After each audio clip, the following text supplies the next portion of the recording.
பூஜ்யாய ஸ்ரீ ராகவேந்திராய சத்யதர்ம ரதாயச பஜதாம் கல்ப விருட்சாய நமதாம் காமதேனவே. யோகி ராம் சுரத்குமார் யோகி ராம் சுரத்குமார் யோகி ராம் சுரத்குமார் ஜெயகுருராயா. உலகெங்கிலும் வாழ்ந்து கொண்டிருக்கும் ஸ்ரீ ராகவேந்திரா யூடியூப் சேனல் நேயர்களுக்கு டாக்டர் சைதே ராஜாவின் அன்பான வணக்கங்கள். இப்பொழுது நாம் தமிழ் புத்தாண்டு குரோதி வருஷம் பிறக்கப் போகிறது. இந்த வருஷத்தினுடைய பலன்கள் எப்படி இருக்கப் போகிறது என்பதை நாம் பார்க்க போகிறோம். முதலில் ஒரு ஆண்டு பலனை பார்க்கலாம்.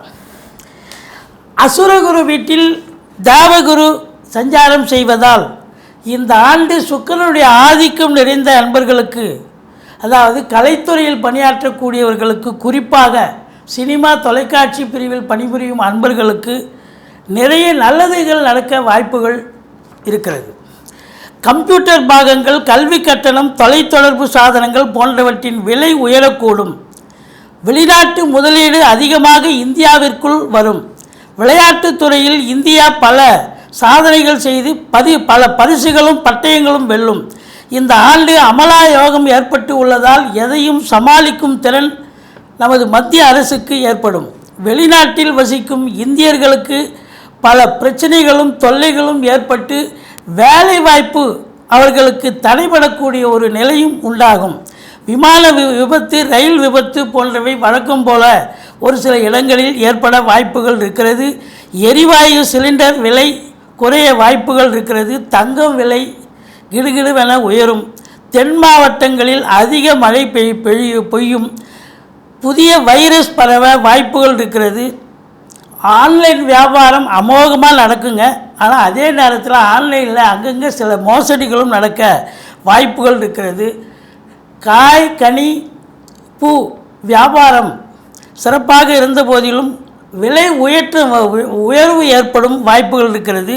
தமிழ்நாட்டில் மழை பொழிந்து தண்ணீர் தட்டுப்பாடு இல்லாமல் இருக்க வாய்ப்புகள் இருக்கிறது. மற்றபடி இந்த ஆண்டு சிறப்பான ஒரு ஆண்டாகவே அமைய எல்லாம் வல்ல இறைவனிடம் பிரார்த்திப்போம்.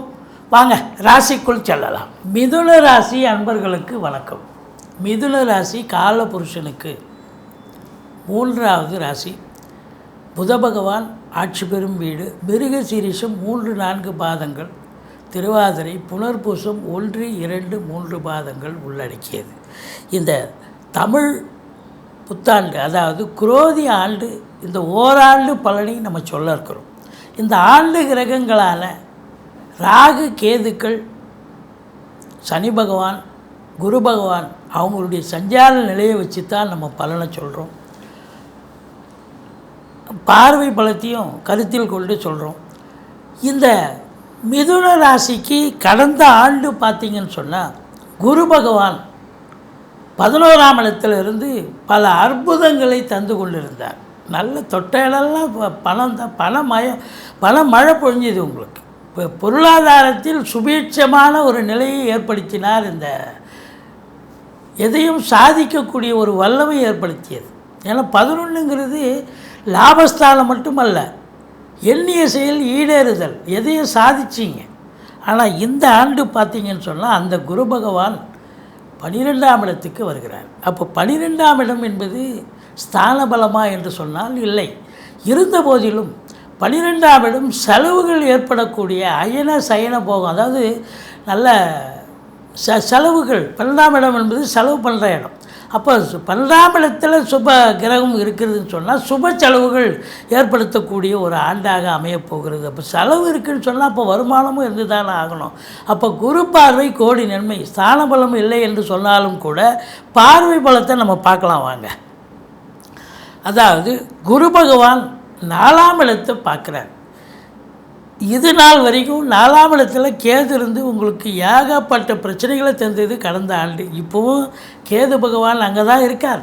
ஆனால் குரு பார்வை கோடி நன்மை. குரு பார்வையை மீறி கேது நல்லது தான் செய்ய முடியும். அப்போ பாருங்கள், கடந்த ஆண்டு உங்கள் தாயாருக்கு உடம்பு முடியல, மருத்துவ செலவு வச்சுது, வண்டி வாகனங்கள் செலவு வச்சுது, உங்களுக்கே தேக ஆரோக்கியத்தில் குடும்பத்தில் உத்தர மாற்றி பிரச்சனை, தேக ஆரோக்கியத்தில் பிரச்சனை இருந்தது.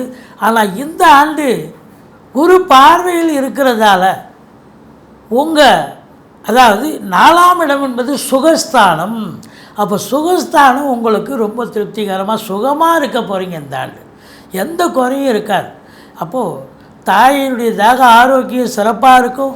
படிக்கிற பிள்ளைங்க கடந்த ஆண்டு கூட சரியாக படித்தாங்களா அப்படின்னா கேது இருந்தது, அதனால் நல்லா படித்தார். பட் இருந்தாலும் அதை விட இந்த ஆண்டு சிறப்பாக படிக்கக்கூடிய ஒரு நிலை இருக்குது கல்வியினுடைய அமைப்பு.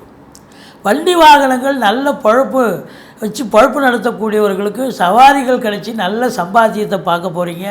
ஒரு சிலர் சொத்து பத்தில் இன்வெஸ்ட் பண்ண போகிறீங்க. வீடு வாங்க, மனை வாங்க, தோட்டம் துறவு வாங்க, 2 வீலர் விற்றுட்டு 4 வீலர் வாங்கலாம். இல்லை 4 வீலரே இல்லை, நம்ம புதுசாக 4 வீலர் வாங்கணும்னு கார் வாங்கக்கூடிய ஒரு அமைப்பு, அதாவது பங்களா கார் வாசம் செய்யக்கூடிய ஒரு அமைப்பு இந்த ஆண்டு இந்த ராசியில் பிறந்தவர்களுக்கு அமைகிறது அப்படின்னு சொல்லலாம். 4ஆம் இடம் சிறப்பாக இருக்குது. வீடு, வாகனம், சுகஸ்தானம் எல்லாமே நல்லா இருக்குது. அப்போ கண்டிப்பாக வீடு, சொத்து பத்து வாங்க போகிறீங்க, இன்வெஸ்ட் பண்ண போகிறீங்க அப்படின்னு அர்த்தம். அடுத்தது 6ஆம் இடத்தை குரு பார்க்க போகிறார். 6ஆம் இடத்தை சனி பார்த்துருந்தார் இதனால் வரைக்கும். இப்போது சனி தான் பார்த்துக்கிட்டு இருக்கார் விருச்சிகத்தை. அப்போது உங்களுக்கு தேக ஆரோக்கியத்தில் பிரச்சனை இருந்தது, போகிற இடம்லாம் எதிர்ப்பு இருந்தது, கடல் சுமை இருந்தது. 6ஆம் இடம் ருணரோக சத்ருஸ்தானம். ஸோ வேலை பார்க்குற இடத்துல, தொழில் பண்ண இடத்துல எதிர்ப்புகள் நிறைய வலுத்துது.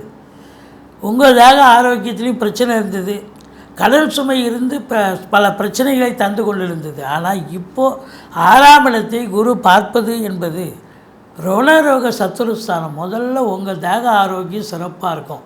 4ஆம் இடம் சுகவாசின்னு சொன்னோமா, 6ஆம் இடம் ஆரோக்கியமாக இருக்கும். அப்போது இந்த மிதுன ராசியில் பிறந்தவர்களுக்கு இந்த ஆண்டு தேக ஆரோக்கியத்தில் சிறப்பான ஆண்டுன்னு சொல்லலாம். எந்த குறையும் வராது யாருக்கும். முதல் பாயிண்ட்டாக தான் எடுத்துக்க வேண்டியது. அதுக்கப்புறம் கடன் சுமை இருந்தால் படிப்படியாக குறையும். பழைய கடன் எதாக இருந்தால் அதை காலி பண்ணிட்டு புதுசாக கடன் வாங்கிக்கிங்க, சுப செலவுக்கு உதவும். மற்றபடி உங்களுக்கு சொந்த தொழில் செய்யக்கூடியவர்களுக்கு நம்பிக்கைக்கு பாத்திரமான பணியாளர்கள் கிடைப்பார்கள். கோர்ட்டில் கேஸ் எதாக இருந்தால் உங்களுக்கு சாதகமாக தீர்ப்பு வரும். மற்றபடி வெளிநாடு போகணும்னு நினைக்கக்கூடியவர்களுக்கு நல்ல அற்புதமான ஒரு ஆண்டு. வெளிநாட்டு பயணம் உங்களுக்கு அனுகூலத்தை தரப்போகிறது. அடுத்தது 8ஆம் இடத்தை குரு பார்க்கிறார். 8ஆம் இடம் என்று சொன்னால் உங்களை பொறுத்தவரையிலையும் சென்ற ஆண்டு சில அசிங்கங்கள், அவமானங்களை சந்தித்தீர்கள். கொடுக்கல் வாங்கலில் பிரச்சனை, வேலை பார்க்குற இடத்துல பிரச்சனை, ஏதோ ஒரு பிரச்சனை இருந்துச்சு. ஆனால் இந்த ஆண்டு எந்த பிரச்சனையும், 8ஆம் இடம் குரு பார்வையில் இருந்தால் அதை விட ஒரு சிறப்பு வேறு ஒன்றும் இல்லைங்க.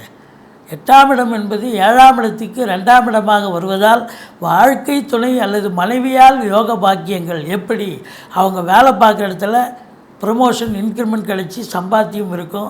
அதே நேரத்தில் அவங்க ஹவுஸ் ஒய்ஃபாக இருக்கிறாங்க, இல்லை வேலைக்கு போகலை அப்படின்னாக்கா அவங்க பிறந்த வீட்டிலேருந்து லிக்விட் கேஷோ ஜுவல்ஸோ கொண்டு வரக்கூடிய அமைப்பு, எதிர்பாராத பண வரவு இருக்கும், வருமானம் இருக்கும், வரா கடன்கள் வசூலாகும், இன்சூரன்ஸ் பணம் கிளைம் ஆகி கைக்கு வரக்கூடிய ஒரு காலகட்டம், வாரிசே இல்லாத குடும்பங்கள்லேருந்து உங்களுக்கு ஏதாவது நல்லது நடக்கக்கூடிய அமைப்பு, அவங்க லிக்விட் கேஷ் கை கிடைக்கும், இல்லை அவங்க வச்சுருக்கிற ஜொல்லுக்கு கொடுத்துட்டு போவாங்க. இப்படி ஏதாவது ஒரு நல்லது நடக்கக்கூடிய ஒரு அமைப்பு இருக்குது. 9ஆம் இடத்துல சனி பகவான் இருக்கார். இப்போ குருவை பார்த்தோம், சனி பகவானை பார்க்கலாம். 9ஆம் இடத்துல சனி பகவான் இருக்கார் அப்படின்னா, 9ஆம் இடம் பாக்கியஸ்தானத்தில் சனி பகவான் இருக்குது. வெளிநாட்டு பயணம் அனுகூலத்தை தரும். சிவகலாட்சம் நிறைந்த ஒரு வருடம் இந்த ஆண்டு உங்களுக்கு. சிவனை எவ்வளோக்கு எவ்வளோ நீங்கள் வழிபாடு பண்ணுறீங்களோ அவ்வளோக்கு அவ்வளோ உங்களுக்கு நல்லது நடக்கும். தந்தையால் அனுகூலம், யோக பாக்கியங்கள் கிடைக்கும். வெளிநாட்டு பயணம் அனுகூலத்தை தரும். அது உயர்கல்விக்காக சென்றாலும் சரி, உத்தியோகத்துக்காக சென்றாலும் சரி, இல்லை சொந்த தொழிலுக்காக சென்றாலும் சரி, சாதிக்கப் போகிறீர்கள், சரித்திரம் படைக்கப் போகிறீர்கள் அப்படின்னு சொல்லலாம். இப்போ சனி பார்வை அப்படின்னு பார்த்தீங்கன்னு சொன்னால் 3ஆம் இடத்தை சனி பார்க்க போகுது. இந்த 3ஆம் இடம் அப்படின்னு பார்த்தீங்கன்னா முயற்சி ஸ்தானம். இந்த முயற்சி இப்போ ஃபஸ்ட்டு அட்டம்ப்ட்டு ஜெயிக்க முடியாது, அடுத்த அட்டம்ப்ட்டுக்கு முயற்சி, அதுக்கப்புறம் கண்டிப்பாக 11th ஹவரில் ஜெயிக்க போகிறீங்க. இளைய சகோதர சகோதரிகளுக்கும் உங்களுக்கும் கருத்து வேறுபாடு வரும். இந்த பிபிஓ சாஃப்ட்வேர் போன்ற பிரிவில் பணியாற்றுபவர்கள் கொஞ்சம் எச்சரிக்கையாக இருக்கணும். மற்றபடி உங்களுக்கு வெளிநாட்டிலேருந்து தகவல் வரும்னு எதிர்பார்ப்பீங்க. நீங்கள் எதிர்பார்க்குற நேரத்தில் வராது, அதுக்கப்புறம் கண்டிப்பாக வரும், வெளிநாடு போவீங்க. அடுத்தது சனி பகவான் உங்களுக்கு மேஷத்தை பார்க்க போகிறார். 11ஆம் இடம். 11ஆம் இடம் என்பது லாபஸ்தானம். ஒரு சிலருக்கு லாபம் நல்லா வந்தாலும் ஏற்றளவில் இருக்கும், கைக்கு வர்றது காலதாமதமாகும். மூத்த சகோதரத்துக்கும் உங்களுக்கும் கருத்து வேறுபாடு ஏற்படும். எண்ணிய செயல் ஈடேறுவதில் காலதாமதம் ஏற்படும். மற்றபடி உங்களுக்கு சனி பகவான் பார்வையை பார்த்தோம். அடுத்தது ராகு பகவான் 10ஆம் இடத்தில் இருக்கார். இந்த ராகு பகவான் பொறுத்தவரையிலையும் எந்த ஒரு வீட்டில் இருக்காரோ அந்த வீட்டு ஏஜென்ட்டாக தான் அவர் வேலை செய்வார். சொந்த வீடு கிடையாது ராகு கேதுக்களுக்கு. அப்போ பார்த்தீங்கன்னா குருவனுடைய வேலையை எடுத்து போட்டு செய்வார். இப்போ 10ஆம் இடம் அப்படின்னும் பொழுது ராகம் 10ல் ஒரு பாவியாவது இருக்கணும், பாம்பாவது இருக்கணும்னு சொல்லுவாங்க. அப்போது பாம்பே இருக்குன்னு சொன்னால் இந்த மிதுன ராசியில் பிறந்தவர்களுக்கு தொழில்துறை மிக பிரம்மாண்டமாக அமையப்போகிறது. நீங்கள் ஏனோ தானோன்னு இந்த வருஷம் அப்படியே பண்ணிகிட்ருக்கீங்க அப்படின்னா உங்கள் வரக்கூடிய உங்கள் கடைக்கு வரக்கூடிய உங்கள் ஆஃபீஸுக்கு வரக்கூடிய கிளையண்ட் ஆகட்டும் இல்லை நண்பர்களாகட்டும் அவங்களே சொல்லுவாங்க, என்ன சார் இப்படியே வச்சு ஓட்டுறீங்க, இன்னும் கொஞ்சம் பெருசாக்குங்க சார், கடையை கொஞ்சம் விரிவாக்கம் பண்ணுங்கள், இன்னொரு பிரான்ச்சை ஓப்பன் பண்ணுங்கள், நம்ம காசு தரோம் வாங்கி போடுங்க அப்படின்னு அவங்க விருப்பத்தை சொல்லுவாங்க. காசு நீங்கள் கேட்காத இடத்துலையும் காசு கிடைக்கும். நீங்கள் இவங்கெல்லாம் தருவாங்களா அப்படின்னா அவங்களே தருவாங்க. அப்போது நீங்கள் 2-3 இடத்துல அவங்களே கொடுப்பாங்க. கட்சியில் நீங்கள் எதிர்பார்த்ததை விட நிறைய காசு கடன் நிறைய கைக்கு வரும். அப்போ வந்த காசு என்ன பண்ணுவீங்க, அப்போ சொத்து அதில் போட வேண்டியது தான். அப்போ இன்வெஸ்ட் பண்ணுவீங்க. இன்னொரு பிரான்ச்சு ஓப்பன் பண்ணலாம், இல்லை கடையை விஸ்தீர்ணம் பண்ணலாம், விரிவாக்கம் பண்ணலாம். அப்போ இன்புட் இருக்கும்போது அவுட்புட் கிடைக்கத்தானே கிடைக்கும். அப்போ எவ்வளோக்கு எவ்வளோ நீங்கள் விரிவாக்கம் பண்ணுறீங்களோ அவ்வளோக்கு எவ்வளோ வருமானம் பெருக போகிறது. ஏன்னா பிரம்மாண்ட நாயகன்னு பேர் ராகுக்கு. இப்போ இருக்கிறத பெருசு பண்ணுவார். நீங்கள் சாதாரணமாக இப்போ ஒரு தொழிலை ஆரம்பிக்கணும்னு நினைக்கிறீங்கன்னு வைங்களேன், சார் ஒரு 10 லட்ச ரூபா வேணும் சார், நான் தொழில் ஆரம்பிக்கலான்னு 2 இடத்துல கடன் கேட்பீங்க, 3 இடத்துல கேட்பீங்க, யார் கொடுக்கலாலும் இன்னொருத்தர் அட்ஜஸ்ட் பண்ணிக்கலாம் அப்படின்ற மாதிரி ஒரு 3-4 இடத்துல கேட்பீங்க. கேட்குற 4 இடத்துலையும் காசு கிடச்சிரும். கட்சியில் பார்த்தா ஒரு 20 லட்ச ரூபாய்க்கு கடையை ஓப்பன் பண்ணுற மாதிரி ஆகிடும். 10 லட்ச ரூபா அவங்க எஸ்டிமேட் இருந்தது, கடையை 70 லட்ச ரூபா. அப்போ கடையை திறக்கும் போது பார்த்தா இன்னும் 5 லட்ச ரூபா கடன் வாங்கி 25 லட்ச ரூபா ஆகிப்போச்சிங்க அப்படின்னு சொல்கிற அளவுக்கு பிரம்மாண்டத்தை ஏற்படுத்துவார். அப்போது வருமானம், நல்ல வருமானம் வரும், தொழிலில் நல்ல ஒரு முன்னேற்றம் கிடைக்கும், அந்நிய பொருளாதாரம் வீடு தேடி வரும், உள்நாட்டு வாணிபம் வெளிநாட்டு வாணிபம், ஏற்றுமதி இறக்குமதியாளர்கள், ஷேர் மார்க்கெட்டில் இன்வெஸ்ட் பண்ணுறவங்க, ஸ்பெக்குலேஷன் பண்ணுறவங்க, ஆன்லைன் பிஸ்னஸ் பண்ணுறவங்க, ஹோட்டல் பிஸ்னஸ் பண்ணுறவங்க, இவங்களுக்கெல்லாம் சிறப்பான காலகட்டம். அதில் குறிப்பாக பார்த்தீங்கன்னா 10ல் ராகு இருக்குதுன்னு சொன்னால் வெளிநாட்டில் இருக்காங்க பார்த்தீங்களா, ஏற்கனவே ஒரு இங்கே உள்நாட்டு அதாவது இம்போர்ட்டிங் எக்ஸ்போர்ட் பிஸ்னஸ் பண்ணிகிட்ருப்பாங்க பாருங்கள். இங்கேருந்தே பண்ணுவாங்க, வெளிநாட்டுக்கு போக மாட்டாங்க, ஆனால் இங்கேருந்தே பண்ணுவாங்க. அதே மாதிரி வெளிநாட்டில் இருப்பாங்க, அங்கேருந்து இங்கே வரக்கூட மாட்டாங்க, ஆனால் அங்கேருந்து வியாபாரம் நடந்துக்கிட்டு இருக்கும். அதுபோல் பிஸ்னஸ் பண்ணுறவங்களுக்கெல்லாம் பார்த்தா பெரிய லெவலில் இருக்கும்.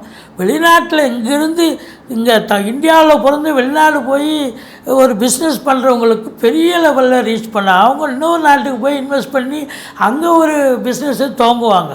அப்படி பிஸ்னஸ் பெரிய லெவலில் இப்போ பிஸ்னஸ் மேக்னெட்டாக ஆகிற அளவுக்கு தொழிலதிபராக ஆகக்கூடிய அளவு இந்த ராகு பகவான் ஒரு பெரிய முன்னேற்றத்தை ஏற்படுத்தி தருவார் இந்த மிதுன ராசியில் பிறந்த அன்பர்களுக்கு என்று சொன்னால் மிகையாகாது. மொத்தத்தில் பார்த்தீங்கன்னு சொன்னால் இந்த 4 கிரகங்களும் ஆண்டு கிரகங்கள். குரு பகவான் பார்வை பலம் 4ஆம் இடத்தை பார்த்து சொத்து பத்து வண்டி வாகனம் வாங்க போகுது, இதெல்லாம் செய்ய போகிறீங்க. மற்றபடி தொழிலில் ராகு பகவான் பெரிய லெவலில் ராகு பகவானும் 9ஆம் இடத்தில் இருக்கும் சனி பகவானும் உங்களுக்கு அளப்பரிய ஒரு பலனை தர இருப்பதால் இதில் எல்லா கிரகமும் 4 கிரகமும் உங்களுக்கு சாதகமாக தான் இருக்குது. குரு ஸ்தான பலம் இல்லை என்று சொன்னாலும் கூட பார்வை பலம் மிக சிறப்பாக இருக்கிறது. அதனால் இந்த மிதுன ராசியில் பிறந்த அன்பர்களுக்கு இந்த ஆண்டு எப்படி இருக்க போகிறது அப்படின்னு பார்த்தீங்கன்னா ரொம்ப நல்லாவே இருக்குங்க, எந்த குறையும் கிடையாது. சென்ற ஆண்டை விட இந்த ஆண்டு மிக சிறப்பான ஒரு நிலை. ஏன்னா மற்ற கிரகங்களுடைய ஆளுமை சிறப்பாக இருக்குது. சனி பகவானுடைய சஞ்சார நிலை மிக சிறப்பு, இதில் ராகு பகவானுடைய நிலையும் சிறப்பாக இருக்குது. அப்போது குரு பகவான் ஸ்தான பலம் இல்லை என்று சொன்னாலும் கூட பார்வை பலத்தால் 4ஆம் இடத்தை பார்க்குறதால வீடு வண்டி வாகனம்னு பெரிய லெவலில் ரீச் ஆகி கார் பங்களான்னு சொஃபஸ்டிகேட்டடாக வாழக்கூடிய ஒரு சூழல், பிள்ளைகளுடைய கல்வியும் பிரம்மாண்டமாக அமையும். மொத்தத்தில் இந்த ராசி அன்பர்களுக்கு இந்த அதாவது இந்த புத்தாண்டு குரோதி ஆண்டு மிக மிக திருப்புமுனையான ஒரு சந்தோஷகரமான ஒரு ஆண்டாக விளங்கப் போகிறது என்று சொன்னால் மிகையாகாது.